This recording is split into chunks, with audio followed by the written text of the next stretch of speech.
warahmatullahi wabarakatuh. Bismillahirrahmanirrahim. Ala kulli nikmatillah. Assalatu wassalamu ala rasulillah wa ala alihi washabihi wa mawala. Subhanaka la ilma lana illa ma 'allamtana innaka antal alimul hakim. La haula wala quwata illa billahil azim. Amma ba'du. Hadratul karomah wal fudhala, para alim, para syatid, asyatidah, segenap pengurus Masjid Al-Ikhlas, dan tentunya seluruh jamaah Masjid Al-Ikhlas rahimakumullah. Kita bersyukur kepada Allah Subhanahu wa taala atas semua nikmat yang sudah dilimpahkan, bahkan kita rasakan dan kita wujudkan dalam melaksanakan rangkaian amal kebaikan, termasuk amal ibadah. Khususnya pada hari ini kita telah menyelesaikan hari pertama berpuasa di bulan Ramadan.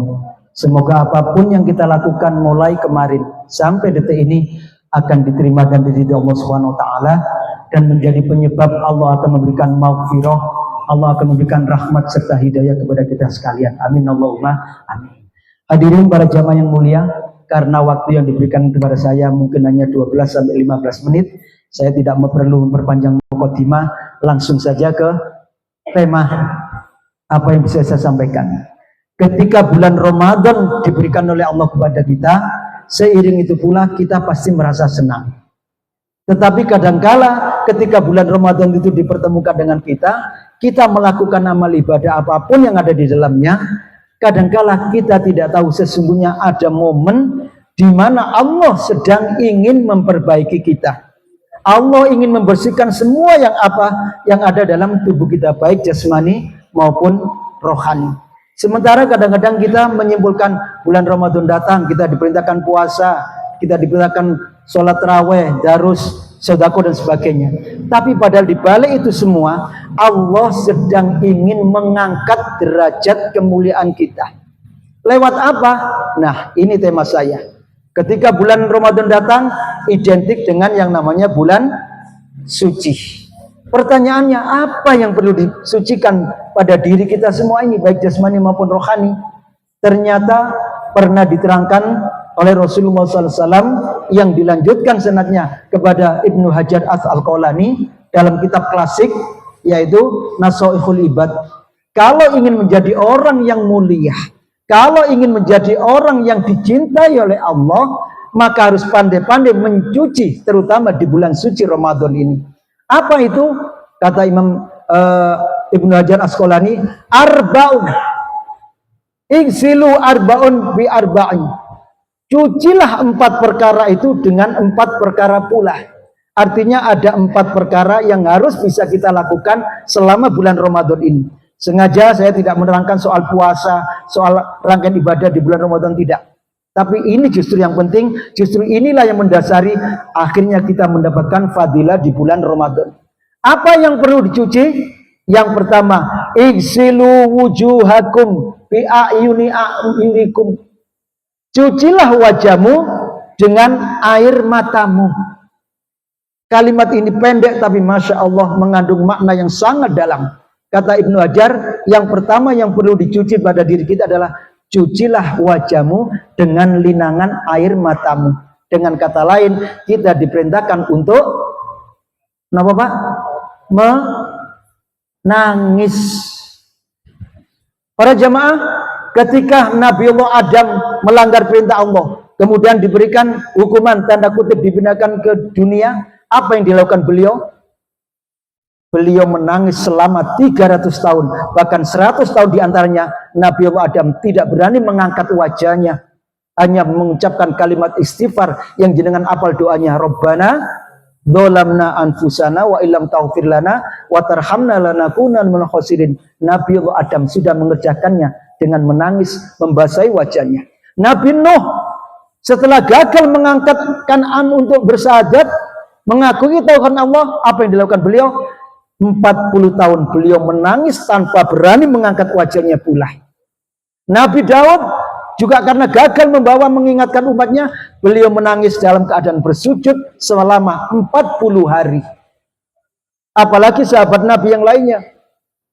Contoh Sayyidina Umar, beliau setiap kali mendengar alunan Al-Quran selalu menangis, sehingga di pipi Sayyidina Umar itu terbersit garis hitam 2 yang menandakan seringnya beliau menangis karena ingat dan takut kepada Allah. Iksilu wujuhakum bima'i a'yunikum. Cuci wajahmu. Momen Ramadan, mampukah kita untuk menangis itu? Ternyata tidak semua orang menangis. Tapi justru inilah momen yang terbaik. Menangisi apa? Khoti'atika. Menangisi semua kesalahan, dosa yang pernah kita kerjakan. Yang kedua, apa yang perlu dicuci? Kata Ibnu Hajar, wa insilu li alsinatikum bidzikri khaliqikum. Cucilah lisanmu dengan selalu ingat. Zikir itu maknanya kan ingat kepada Allah. Momen Ramadan mulai kita tidak sadar, kita harus bisa yang namanya mengerem, apa itu? Mengendalikan lisan kita. Hadirin, suatu ketika Rasulullah ditanya, "Ya Rasulullah, mana jata? Apa yang bisa menyelamatkan kami, Rasul?" Kali ini Rasulullah tidak menjawab puasamu, sholatmu, zakatmu, bacaan Al-Quranmu, atau sedekahmu, atau mungkin ke tanah sucimu. Tidak. Tapi ketika Rasul ditanya, mana jatah, apa yang bisa menyelamatku, Rasul? Kata Nabi, hanya 2 yang bisa menyelamatkanmu. Apa itu? Amlik alaika lisanaka wa abki khoti'atika. Yang bisa menyelamatkanmu hanyalah engkau bisa menguasai lisanmu dan engkau pernah menangis karena takut kepada Allah. Hadis yang disampaikan oleh Rasulullah kemudian dilanjutkan Ibnu Hajar Asqalani, mencuci wajah dengan menangis, mencuci lisan dengan berzikir. Inilah yang menyebabkan orang akan termasuk yang selamat, bahkan diselamatkan oleh Allah. Kenapa Rasulullah tidak mengatakan sholat, zakat, puasa? Ternyata masih banyak umat Rasulullah melakukan sholat tapi tidak bisa mencegah lisannya untuk berbuat dolim, menyakiti orang, bergunjing, ghibah dan sebagainya. Ternyata banyak orang melakukan ibadah sholat malam, mungkin istiqomah, tidak pernah terputus, tapi lisannya tidak bisa dikendalikan.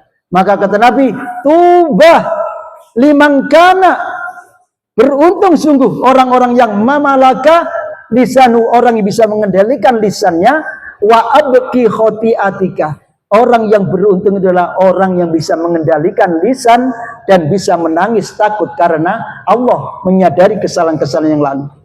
Para jamaah, momen Ramadan sudah sering kita dengar apa yang diucapkan Rasulullah, 3 doa jangan sampai pernah tidak terbaca. Allahumma inna nas'aluka ridhoka wal jannah wa na'udzubika min sakhatika wa nar. Setiap selesai sholat jangan sampai tidak terbaca doa itu, karena itu yang dibaca Rasulullah. Dan doa yang ketiga, Allahumma innaka afuwun tuhibbul afwa fa'fu anna. Ini lisan kita.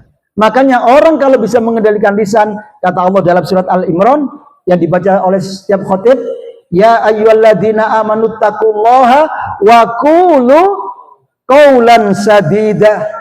Orang yang beriman, takutlah kepada Allah dengan apa? Berkatalah yang baik-baik saja. Karena kalau kita mampu berkata baik, yuslih lakum a'malakum, Allah akan menganggap semua amalmu akan baik.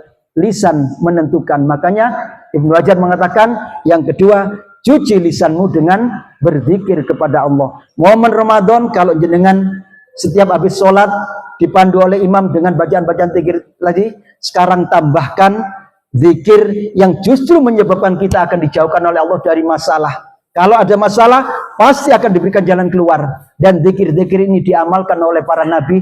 Saya jamin 100% jenengan apal, cuma tidak tahu fadilah dan manfaatnya. Yang pertama, istighfar apal jenengan.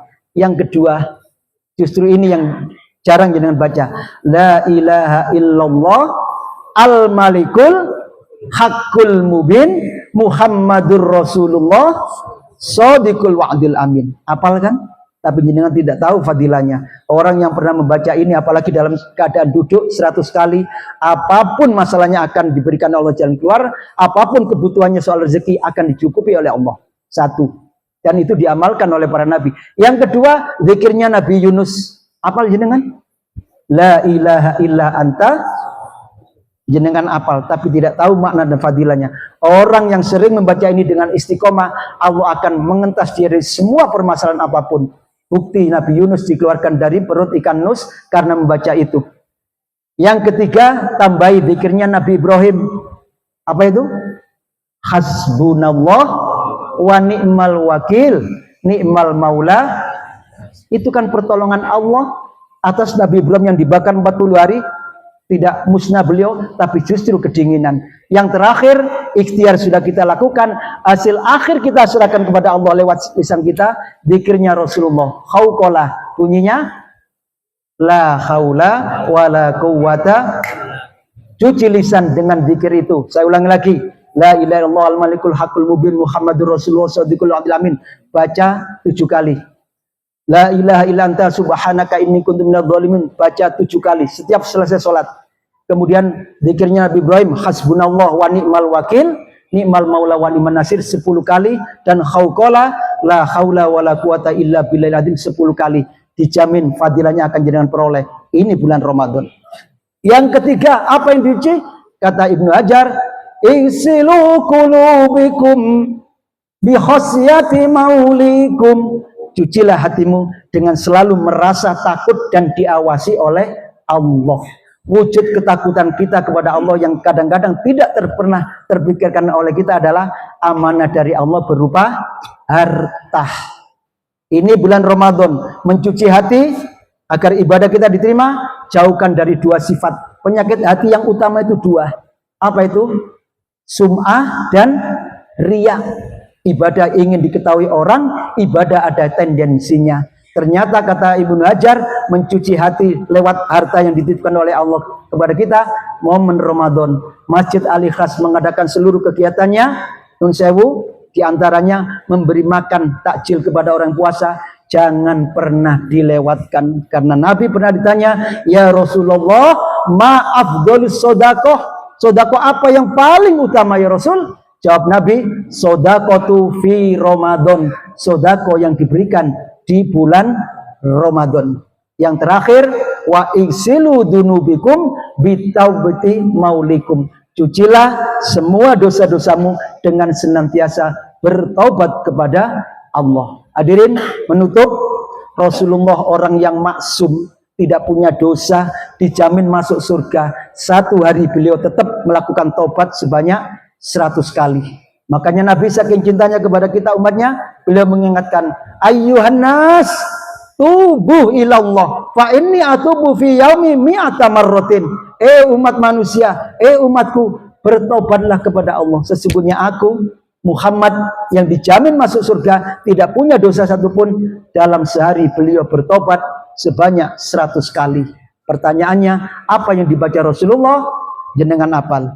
La ilaha illallah wahdahu la syarikalah, lahul mulku wa lahul hamdu, yuhyi wa yumitu wa huwa ala kulli syai'in qadir. Apalagi kalau subuh, maghrib, jenengan baca itu 10 kali, jenengan akan termasuk orang-orang yang akan dimuliakan oleh Allah daripada orang-orang membacanya di bawah jenengan. Jenengan baca 10, yang lain baca 3, jenengan lebih mulia. Ternyata ada yang lebih, baca 11, 15, orang itu akan lebih.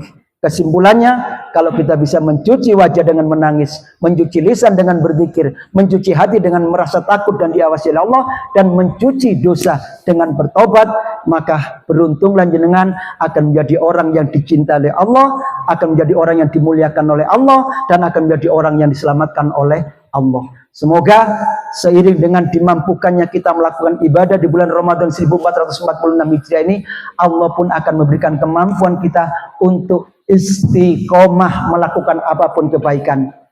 Ayat penutup, innalladzina qalu rabbunallahu tsumma istaqamu tatanazzalu alaihimul malaikatu alla takhafu wa la tahzanu wa abshiru bil jannati allati kuntum tu'adun.